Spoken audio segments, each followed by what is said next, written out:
Իզիալ համակարգի խանութ սրահներից ձեռք բերեք կերամիկական սալիկների լայն տեսականուց ցանկացած սալիկ, իսկ սալիկին համապատասխան սոսին ստացեք ընդամենը 1 դրամով։ Մանրամասները idealsystem.am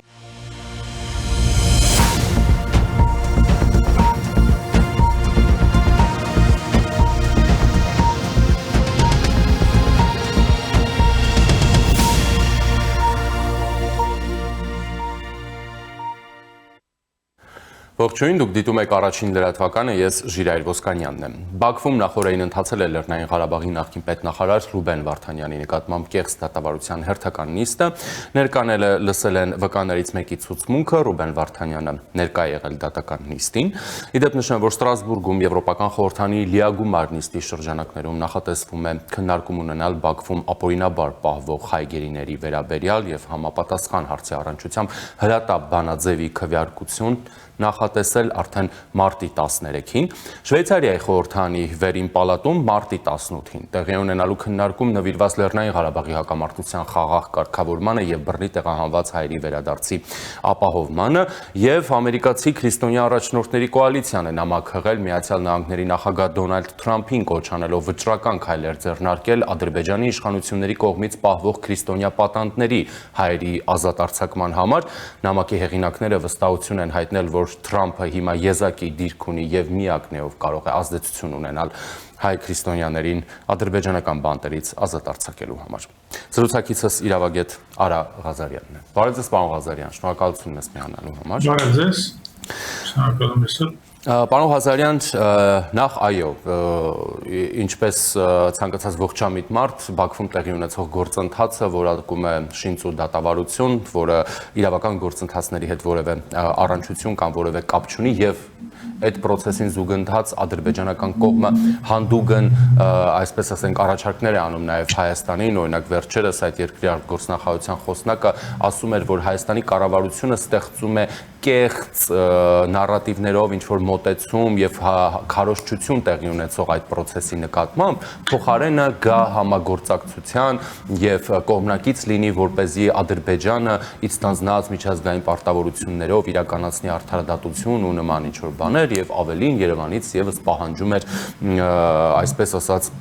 ճակերտավոր պատերազմական հանցագործների հարց լուծել ու նման բաներ, հա։ Նախ այս դատավարության ընթացքի մասով։ Դատավարությունը արդեն որոշակի ժամանակ գործընթացի մեջ է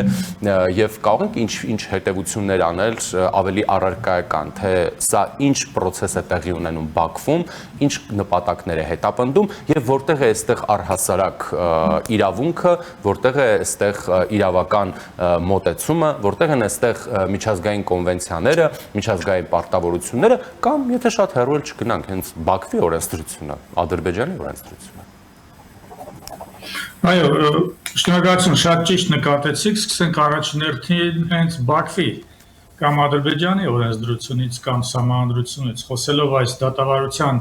օրինականության մասին, թեև նրանց օրենքները ամբողջությամբ չեն համապատասխանում միջազգային իրավունքի չափանիշներին, բայց հենց իրենց իսկ օրենքների նվազագույն չափանիշներին այս դատավարությունը չի համապատասխանում բազմաթիվ հատկանիշներով, դրանք ամենակարևորը մեղադրանքից պաշտպանվելու կարևոր իրավունքներն են, դա բավարար ժամանակ եւ հնարավորություն պաշտպանություն նախապատրաստելու, դա փաստաբանի իրավունքն է, դա վկաներին հակընդդեմ հարցման ենթարկելու իրավունքն է։ Այս նվազագույն չափանիշները չեն ապահովում եւ պատահական չէ, որ Ադրբեջանից դուրս բոլոր արձագանքները այս դատավարությանը չեն վերաբերում դատավարության բովանդակությանը, այն ինչ որ Ադրբեջանը շատ կուզեր, որ միջազգային հանրությունը արձագանքեր դրան, այլ միջազգային հանրությունը արձագանքում է ընդհանրապես դատավարության օրինականությանը, որովհետեւ տեսնում է, որ նույնիսկ նվազագույն պարամետրերը չափանիշները ապահովված չեն։ Արդեն այն լուսանկարը, որ Ռուբեն Վարդանյանը հեռախոսով է զրուցում իր իսկ պաշտպանի հետ, դա արդեն ծիծաղելի է։ 21-րդ դարում դա նույնիսկ պրիմիտիվ չի կարելի համարել, այդ աշճանի իմիտացիա արդարադատականության հնարավոր չէ, կամ այն, որ բոլոր մեղադրյալները պահվում են մեկ սենյակում, ապակու հետևը, առանց դրա անհրաժեշտության չեմ կարծում ինչ-որ անվտանգության հարցեր ունեն, նույնպես արդեն իսկ դատավարության օրինականության վրա ստվեր են նետում։ Ուստի այս դատավարությունը երբեք չի կարող օրինական լինի եւ դրա արդյունքները միջազգային հանրությունը երբեք չի ընդունելու։ Հետևաբար Ադրբեջանի ղեկավարությունը ստիպված հրամցնելու է այս դատավարության արդյունքները իր իսկ ժողովրդին։ Եվ իմ կարծիքով ժողովուրդն էլ այնքան հետաքրքրված չէ այս դատավարության մեջ, հասկանալով, որ սա ընդհանրապես իմիտացիա է։ Առայժմ դեռ ձեր հարցին այսպես կպատասխանեմ։ Ինչ վերաբերում է հանդուգն առաջարկներին Հայաստանի իշխանություններին համագործակցելու, ապա գուցե պետք է հիշեցնել Ադրբեջանի իշխանություններին, որ դեռ 10 տարի առաջ, դեռ 8 տարի առաջ Հայաստանը մի քանի գործերով ինքն է առաջարկել Մինսկի կոնվենցիայի շրջանակներում համագործակցել, ասենք մեր առևանգված քաղաքացիների քրեական հետապնդման, որոնց Ադրբեջանը ներկայացնում որպես տերորիստներ, քրեական հետապնդման շրջանակում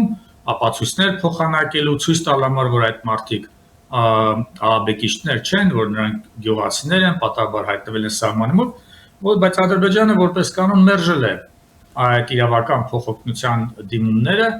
քաղաքական պահանջ առաջ բերելով, կոնկրետ այն գործերով, որոնցով ես եմ զբաղվում, օրինակ մի գործով Ադրբեջանը ասում է, մինչև ձեր զորքերը չանեք Լեռնային Ղարաբաղից, մենք այսինչի գործով, քրեական գործով չենք համագործակցի, որը իսկապես ծիծաղելի էր։ Այնպես որ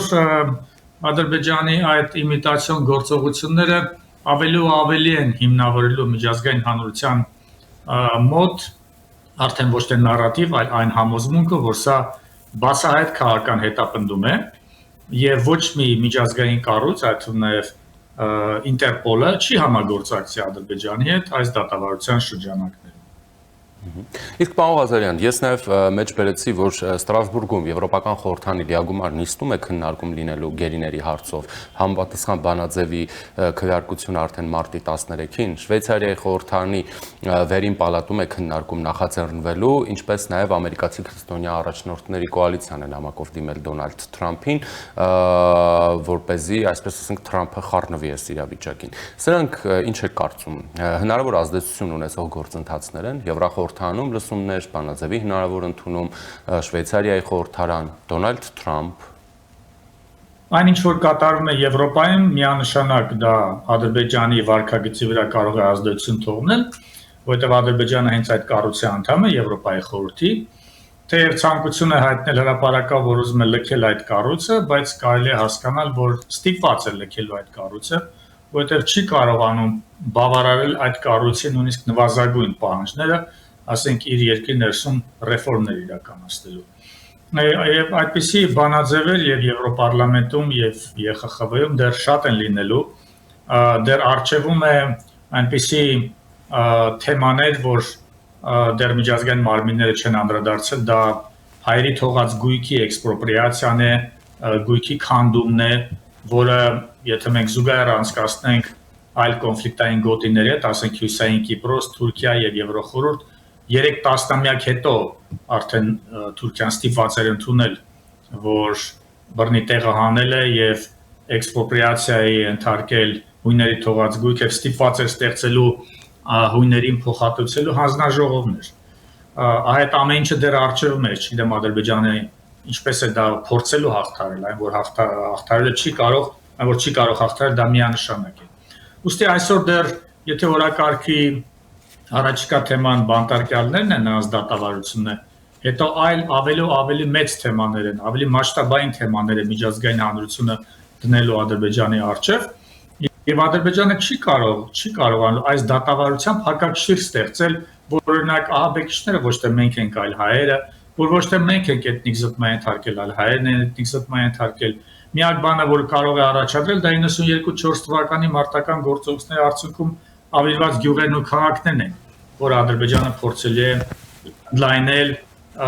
եւ փորձել հակակշիռ ստեղծել, բայց մի բան է վիճարկել մի բան, որը տեղի ունեցել 30 տարի առաջ, մի բան է փորձել վիճարկել, որը տեղի ունեցել ընդամենը 3 եւ ապացույցները կան։ Այնպես որ Ադրբեջանը շատ լուրջ խնդիրների առաջ է կանգնելու եւ մեր խնդիրն է օգտվել եւ ադրբեջանցիների դեմ ուղղել հենց իրենց իսկ առավելությունները, որ նրանք ստացել են ռազմի դաշտում։ Ասում եք մեր խնդիրն է օգտվել եւ իրենց դեմ ուղղել եւ նշում եք միջազգային հանրությունը ավելի մասշտաբային թեմաներ է դնելու Բաքվի առաջ։ Միջազգային հանրությունը այդ թեմաները նկատի կունենա, կդնի Բաքվի առաջ, եթե պաշտոնական Երևանը եւ Ադրբեջանը գան համաձայնության միմյանց դեմ միջազգային իրավական հայցեր, բողոքներ, գանգատները յետ կանչելու։ Այսօր Հայաստանի արտգործնախարարը Նիդերլանդների արտաքին գործերի նախարարի հետ համատեղ մամուլի ասուլիսում հայտարարեց, որ քննարկում են միջազգային իրավական հայցերից, գանգատներից միմյանց դեմ փոխադարձ հրաժարվելու հարցը։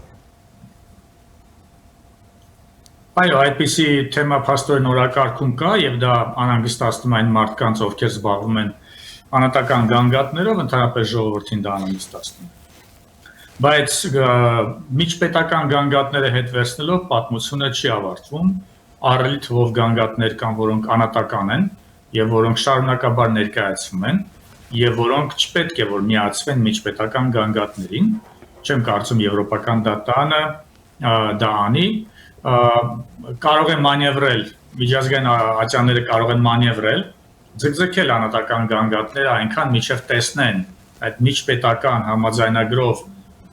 մեխանիզմներ ստեղծվում են թե ոչ կամ ստեղծված մեխանիզմներ, օրինակ գույքի փոխհատուցման մեխանիզմները աշխատում են թե ոչ, եւ հետեւաբար եթե այս լուսի ներքո նայենք այդ հայցերից հրաժարվել եւ համաձայնագիր կնքելը մեզ բերել է մի նոր դաշտ, առավելապես Ադրբեջանին, որտեղ արդեն Ադրբեջանը պետք է պայմանագրի ներքո պատասխանատու լինի եւ իր ժողովրդին եւ միջազգային հանրությանը, թե օրինակ ի վերջո արցախցիներին փոխհատուցելու է նրանց թողած գույքի դիմաց, թողնելու է որպեսզի նրանք վերադառնան եւ տնօրեն իրենց գույքը, թե ոչ, այսինքն այո, ցավալի կլինի, որ կողմերը հրաժարվեն, Հայաստանը հրաժարվի իրավական գործընթացներից, բայց բազմաթիվ իրավական գործընթացներ կան, որոնք պետության հասանելիությունից դուրս են։ Սա առաջին, երկրորդ, Ադրբեջանը հայտնվել է նոր իրողության առջև, արդեն կոնկրետ համաձայնագրով ստանձնած պարտավորությունների կատարման հարց է բարձրանալու, որը ոչ թե արդեն երկու էջանոց փաստաթուղթ է, ինչպես նոյեմբերի 9-ի համաձայնագիրը, որը դեկլարատիվ է, այլ բավականին ծավալուն մանրամասը կարգավորումներ սահմանող փաստաթուղթ է։ Եվ եթե պարզվի, որ այդ փաստաթղթում, օրինակ, արցախցիների վերադարձի վերաբերյալ մեխանիզմներ չկան, սա հավելյալ թեմա է պահանջելու համար միջազգային ատյաններին շարունակել քննելու անհատական գանգատները, որովհետև միջպետական մեխանիզմները մարդկանց հարցը չի լուծում։ Իսկ դա մարդու իրավունք է, որը անհրաժեշտ է լուծել։ Ի վերջո այս խնդիրներին մենք պետք է մոտենանք ոչ թե 2, 3 կամ 5 տարվա ակնկալիքների process-ի ակնկալիքով, այլ առնվազն 3 տասնամյակ իմ կարծիքով կպահանջի մինչև շոշափելի մեխանիզմներ ստեղծեն խախտված իրավունքները վերականգնելու։ Ես ասում եմ հիմնվելով նախկինում տեղի ունեցած նման իրավիճակների, նման օրինակների վրա։ Պարոն Ղազարյան, լավ, իսկ ինչպես անել, որպեսզի այս իրավական գործընթացների վրա կամ այսպես կոչված իրավական, որ նկատի ունեմ Ադրբեջանում շարունակվող այդ պսևդո դատավարությունները, քաղաքական ազդեցություն լինի, քաղաքական ազդեցությունը լինի առարկայական, զուգորդվի եւ տա որևէ արդյունք։ Հիմա իմ հիշատակած, ամերիկացի քրիստոնյա առաջնորդների կոալիցիայի նամակը Դոնալդ Թրամփին։ Միացյալ Նահանգները այստեղ կարող է ինչ-որ հարց լուծել, հաշվի առնելով նույն Թրամփի մինչև նախագահի լիազորությունների ստանձնումը, մինչև ընտրությունները նա գրառումներ էր անում Արցախի վերաբերյալ, քրիստոնյաների տեղահանության վերաբերյալ, ինքը իր փոխնախագահը ակտիվ իրենց դիրքավորում են որպես աշխարհի քրիստոնյաների պաշտպաններ եւ այլն։ Դե ես չեմ կարծում նախ, որ միջազգային հարաբերություններում կրոնական համոզմունքը 21-րդ դարում այդքան կարևոր է կամ առաջնահերթություն ունի, սա իմ տպավորությունն է ընդհանրապես նրանից, թե ինչպես են պետությունները իրենց հարաբերությունները միջազգային հարաբերություններում լուծում։ Բայց ուղիղ պատասխանելով ձեր հարցին, ես այդ ոլորտի մասնագետը չեմ, ես քաղաքական վերլուծաբան չեմ, իսկ ձեր հարցը քաղաքական ձեր հարցին կարող են պատասխանել քաղաքական վերլուծաբանները։ Ես կարող եմ իրավական գործընթացները վերլուծել եւ դրանց հիման վրա պատասխանել, թե իրավական գործընթացները կարող են ազդել քաղաքական գործընթացների վրա, թե ոչ։ Իմ խորին համոզման ցանկացած քաղաքական գործընթացի հիմքում իրավական ստանդարտներն են, որովհետև մենք ապրում ենք, մենք ցանկանում ենք ապրել օրենքի գերակայության դաշտում, այդ թվում միջազգային հարաբերություններում։ Հետևաբար այն ստանդարտները, որոնք Հայաստանը կամ Հայաստանի քաղաքացիները ձեռք է բերում միջազգային դատական ատյաններից, կիսադատական մարմիններից կամ հենց թեկուզ քաղաքական մարմինների բանաձևերից, հանձնարարականներից, դրանք բոլորը, դրանց հավաքական ամբողջությունը պետք է քաղաքական հետևանք ունենա։ Հակառակ դեպքում անիմաստ է դառնում այդ ամեն ինչը։ Երկարաժամկետ կտրվածքով հարցին մոտենալու դեպքում, այո, դա անպայման հետևանք կառաջանա։ Եթե մենք ցանկանում ենք շատ շտապ դրա հետևանքը ունենալ, ասենք 1 կամ 2 տարում, դա հնարավոր չէ։ Որպես օրինակ ներկայացնեմ ձեզ օրինակ։ Հյուսային Կիպրոսը, երբ որ օկուպացվեց Թուրքիայի կողմից 74 թվականին, միայն դրանից 31 տարի անց Թուրքիան ստիպված ընդունեց, որ անօրինական կերպով բռնազավթել է հույների գույքը եւ միայն 31 տարի հետո ստեղծեց Հյուսային Կիպրոսում այդ գույքի փոխհատուցման հանձնաժողով, այսինքն 3 տասնամյակ պահանջվեց։ Բնականաբար քաղաքական գործընթացների արդյունքում, բայց հիմքում ընկած են եվրոպական դատարանի դեռ 96 թվականին, 2001 թվականին, 2005 թվականին ընդունված որոշումները, Եվրոպարլամենտի, ՄԱԿ-ի անվտանգության խորհրդի ռեզոլյուցիաները, որոնք վերաբերում էին Հյուսային Կիպրոսի օկուպացիան եւ քաղաքացիների բռնի տեղահանման, այնտեղ 200,000-ից ավել հույներ, ելի հաշված օրերի ընթացքում ստիպված թողեցին իրենց բնակավայրը։ Եվ տեսեք, նույնիսկ 30 տարի անց, իսկ հիմա արդեն 40 տարի անց Թուրքիան դեռ հաշվետու է եւ Թուրքիան ստիպված է դեռ վճարել այդ միջազգային բնույթի հանցագործության դիմաց։ Հետևաբար նման օրինակների հիման վրա է, որ ես ասում եմ, որ մենք պետք է պատրաստ լինենք, որ մտնում ենք մի քանի տասնամյակ տևող process-ների մեջ եւ արագ արդյունքներ ակնկալել, դա կլինի անհեռատես։ Եվ պարոն Ղազարյան, վերջինը, այնուամենայնիվ, եթե Երևանը եւ Բաքուն ի վերջո գան համաձայնության միմյանց դեմ միջազգային հայցերից հրաժարվելու, դա որևէ ձևով չի կարող, չէ, ստվերել այս ձեր ներկայացրած օրինակներով իրավունքների, այսպես ասեմ, վերականգնում է սեփականության իրավունքի հարցը հենց օրինակ։ Որոշ առումով կարող է դանդաղացնել իրավական գործընթացները, որովհետեւ միջազգային ատյանները կարող են ձգձգել անհատական գանգատները, տեսնելու համար, թե միջպետական համաձայնագրով process-ները ինչպես են ընթանում։ Ես վստահ եմ, որ Բաքուն, Ադրբեջանը ձգձգելու է եւ փոխհատուցման, եւ ռեպարացիա, եւ վերադարձի, եւ անվտանգության համակարգեր, եւ բազմաթիվ այլ մեխանիզմների ստեղծումը։ Որպես օրինակ, ընդամենը 1 գործով փոխհատուցման համակարգը Սարգսյանի գործի վճռի հիման վրա Ադրբեջանը 2017 թվականից մինչև հիմա ձգձգում է։ Ընդամենը 1 գործով պետք է փոխհատուցման մեխանիզմ ստեղծի։ Դա այդ պետության վարքագիծն է։ Մյուս կողմից, երբ որ պետությունը մտնում է միջազգային համաձայնագրի տակ, առավել որոշակի է դառնում նրա վրա ճնշումներ գործադրելու մեխանիզմները, որովհետև արդեն կա համաձայնագիր, կա կետեր, որը պետությունը պետք է կատարի եւ մանևրելու հնարավորությունները նվազում են։ Գուցե դա է պատճառը, որ Ադրբեջանը անդադ ձգձգում է միջազգային պայմանագրի կնքումը, որովհետև նրա մանևրելու դաշտը նեղանալու է։ Բայց բոլոր դեպքերում, այո, պատասխանով ձեր հարցերին, այն գործընթացները, որ անհատներն են ներկայացնում, որոշակիորեն կդանդաղեն, միջազգային մարմինների արձագանքը կդանդաղի, նրանք իրենց հայացքը կուղղեն այդ պայմանագրի կատարման մեխանիզմների վրա, եւ միայն որոշակի ժամանակ հետո, որը կարող է տևել տարիներ, հասկանալով, որ այդ մեխանիզմները միտումնարով ձգձգվում են, նոր կարող է վերադառնալ նորից անհատական գանգատների։ Այդպիսի 1 կամ 2 օրինակ արդեն կարելի ասել, որ կա։ Շնորհակալ եմ, պարոն Ղազարյան։ Ես էլ եմ շնորհակալ։ Զրուցակիցս իրավագետ Արա Ղազարյանն էր։ Ես Ժիրայր Ոսկանյանն եմ, մնացեք Առաջինի հետ։